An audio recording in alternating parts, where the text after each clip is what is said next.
Best time to sell is always in spring, and that means that no other time is a good time to sell. Spring is the best time, so I'm gonna wait for spring.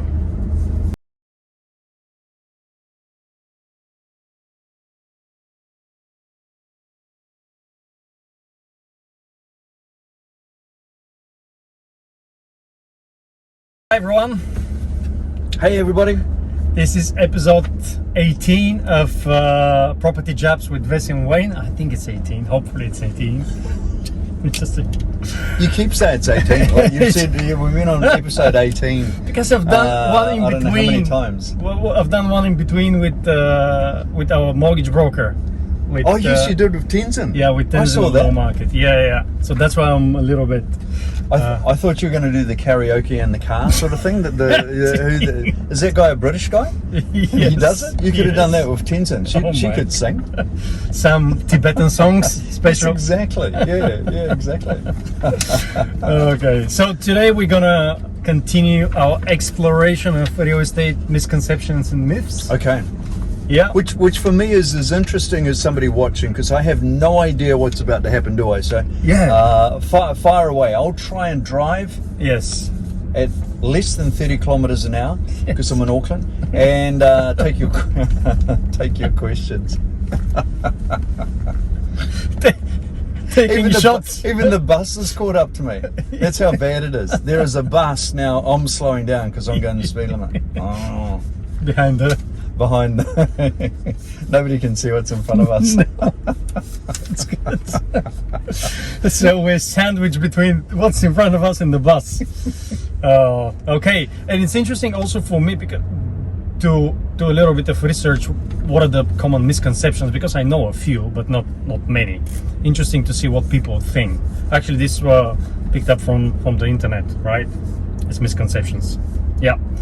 So best time to sell is always in spring, and that means that no other time is a good time to sell. Spring is the best time, so I'm gonna wait for spring. Interesting. Am I answering these, or what's Yeah. the process here? Yeah. The same as the previous two episodes.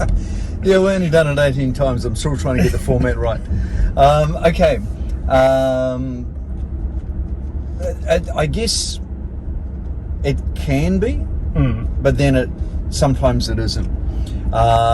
If everybody came to market in spring, then you would find that you're in a market with more competition. Yeah. So that's not a good thing as a seller. If you're the buyer, you go, great, all the choices here at once. Yep.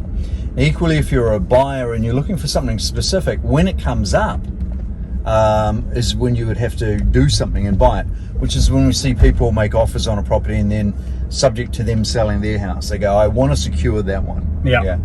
I actually think normally that you're better off selling before spring, so that come spring you're a buyer. Yeah. Best time to be a buyer, definitely. Best time to be a vendor, prior to spring, get sold, become a cash buyer, and then you're ready to go. Yeah. Yeah. So 100% think the same. I think it's probably selling in winter, less competition, buying in summer or in spring, where you're gonna have more options. Yeah. Because it's always, you're not selling in isolation, you're selling in competition. Think about the same ways when you're selling a house. So spring, the garden looks probably better, the flowers and all, but I think it's more the emotional side of things instead of the rational side of things. If you think, of supply and demand. Okay. You've done well. That's your first question on number 18. Yeah. Nailed. Professional. Somebody squeezed in between us and the bus. Okay, that's better. And okay. The next one. Renovations always add value to a property. Which, we see that very often. You go and, list the property, or talk to people to list to go to market, and they said, oh, what should we do just before we go to market? Do we do the bathroom? Do we do the kitchen? Do all these different questions, right? So what's your take on that? Is it a renovation always with a plus to the price? Adds a plus to the price? It almost might be that they logically they would add value, but the question is, will somebody pay for that value? Will someone see that value? Yeah. Yeah, and would they pay the price for it? So if I've spent $40,000 renovating, and I'm hoping to get 100 back, great. But if I've spent $40,000 and nobody likes it, maybe it's worth $20,000 to the buyer. Okay. Yeah. And I remember doing a house, and I thought the thing that sold it was this beautiful deco sort of green that was painted on the walls. It was a cottage in the Titirangi bush. Yeah. And on the way out, I'd gone to a lot of trouble to paint it. There's a big story involved in that. And gave the new owner this little pot of paint. Here's touch up in case the guys scrape it or whatever. Yeah. And she literally took that out of my hands, and she just went, "We hate the colour. We're going to paint it white straight away." So the money I'd spent was an absolute waste of money. Yeah. Absolute waste of money. So I think you've got to be careful. You are speculating on what the next person would like. Yeah. So you could get that wrong, and you might not. You may add value, but you may subsidize them for that value. Yeah. That a $40,000 job, they only paid $20,000, but they got $40,000 worth of value. Yeah. Yeah. Be careful. Be very careful. Yeah. And it's probably also case by case, depending on the condition of the property and. Yeah, absolutely. And very often I tell my owners, my clients, just do it way before you decide to put the property on the market, and at least enjoy it. And enjoy it, eh? And enjoy it. Why would you do it for someone else to enjoy it? Do it for yourself, enjoy it, and when the time comes, because you have to spend the money anyways, right? Yep. Okay, the next one.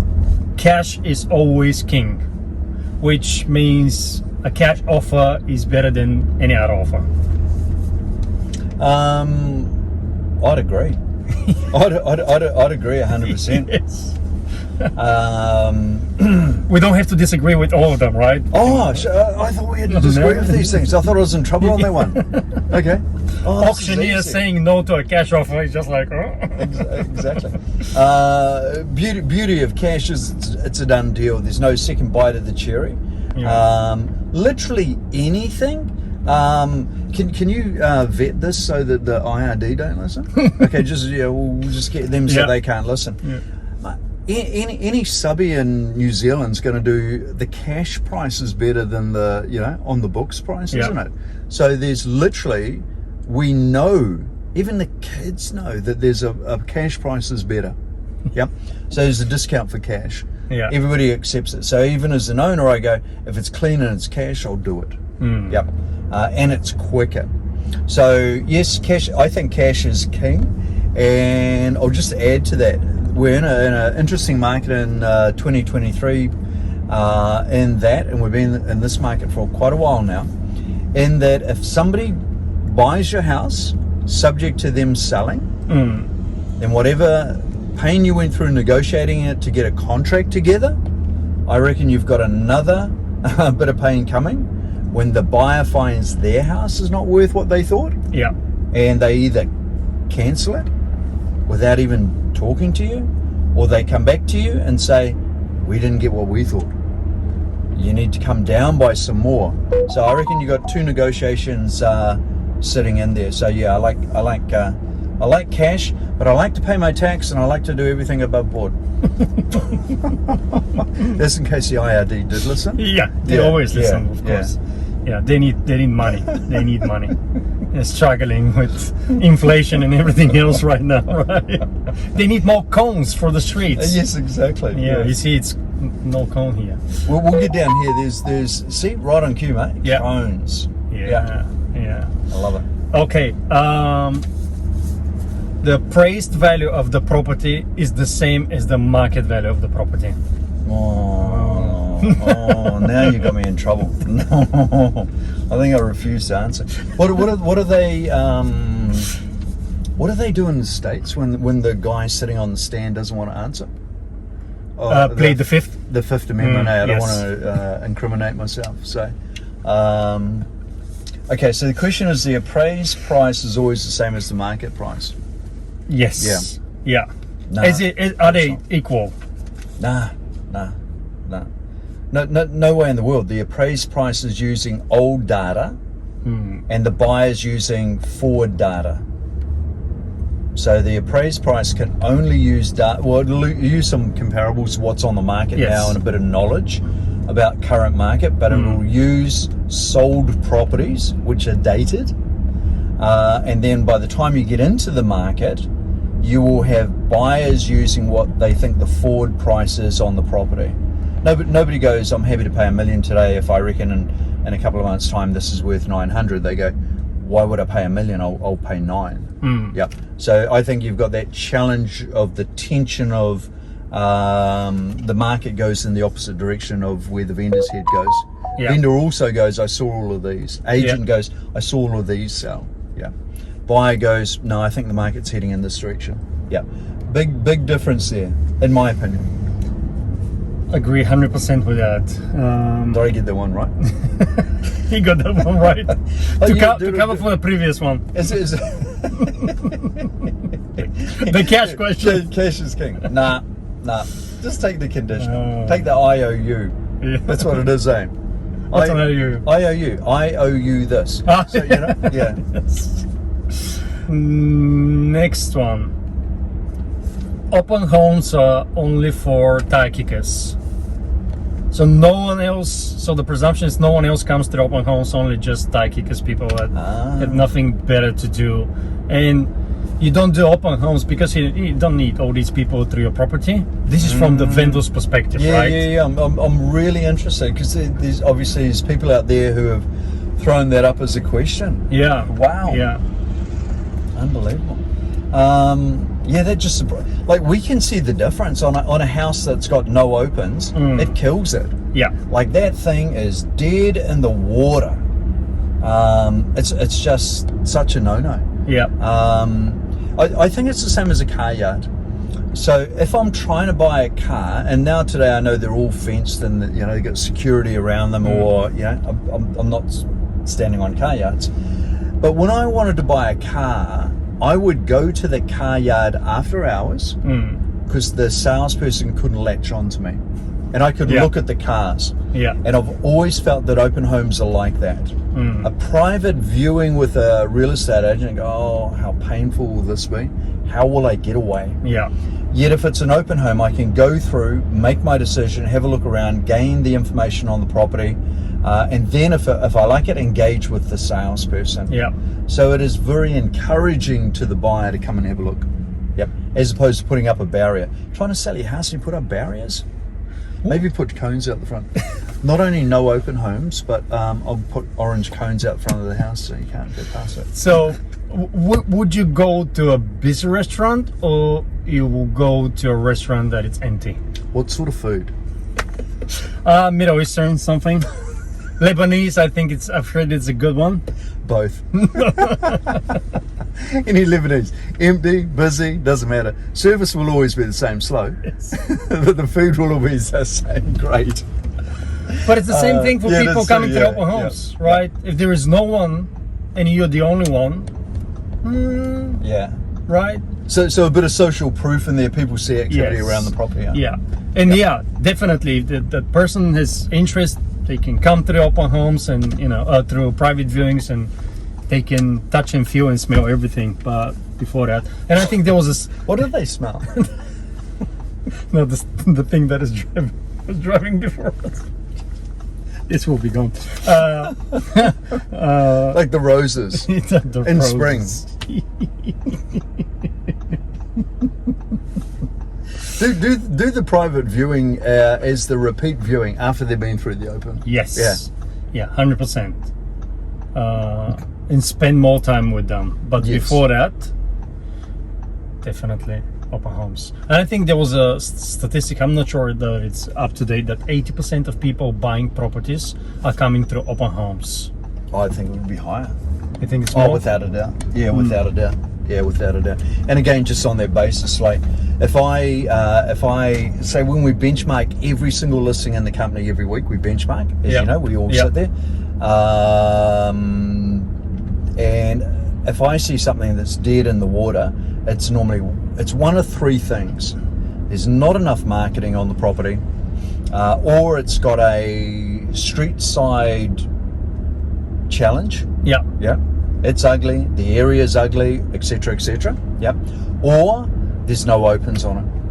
Or it's priced There's by only one of those negotiation. three. Yeah. Or it's- Or it's just so vague in the market. Yeah. Yeah. With no deadline. Yeah. Yes. Okay. I'm not sure which way we're gonna go with this one, because I don't think I've heard you speaking about this topic very often. So let's see. Staging. Staging is just a decoration. So you're just decorating your home. It means that you've staged your home. And how important is staging for open homes and for marketing? I think it's literally everything. You know, remember years ago when you suddenly went through the group builders, or builders, not group builders, but builders. Say you went through Gelcon or GJ Gardner Home. Yeah. You walk in, and when I started doing that, I thought, oh, geez, we've got to change things. And one was the presentation and the hygiene of the house. We're like, it has to be far better. These show homes are perfect, and some of the homes on the market are not perfect. Yeah, they're very much the opposite. Almost like people walk in and say, "I'm not taking my shoes off." Yeah. And then the staging in a show home, or the staging when I go to a hotel, is beautiful. I go, wow, that just works, and it's not what I would choose. So I think staging. I know we know on an empty house with no staging, rooms look small. Stage it, rooms look bigger. You don't change anything but putting the staging in it. The mind hasn't got the creative ability to visualize that. You've got to make sure that it's sitting there. So yeah, staging to me moves it away from this is the way I like to live to this is the way I'll sell. Yeah. And make it look, and it'll look even better than what the buyer's got at home now. I go, if I was here, this would be beautiful. Has to be five My star life would be hotel perfect. level. Yeah. See, we'd be tidy, neat people if we lived here. That sort of thing. And then I think also tied in with that is declutter. And it might be that with your staging people, they just come through with their professional eye, and they say we just declutter. If you're going to sell, you're moving anyway, so move some of the stuff out now. Declutter it, and then they'll drop in a few pieces that are on point. Yeah. No, I like that. Good question. Yeah. Okay, I think we're done with with today's We episode. made it. We got it through 18. We made it. Yeah. What's the next episode going to be called? And the next episode will be a little bit different. Okay. Because my idea is to go to a few streets or a few areas in the base, and showing you guys which are the most expensive streets in the base. Starting probably with St. Heliers, we're gonna go through Glendowie. Probably we'll go also through Koi and Mission Bay, and just have a little bit of conversation around the price in those areas. Fantastic. If that's something you enjoy, or even if you don't enjoy, we decided we're gonna film it. So we'll enjoy it. We can turn the camera the other way. yes, That'll save us so much time on hair and makeup. makeup. You know, like 30 minutes back in our day before we film. Yeah, hair 1 minute, hair half an hour. So Yeah, but it shows, doesn't it? yeah. All right, mate. Okay, Love guys. it. See you on the next one. Ciao. Bye.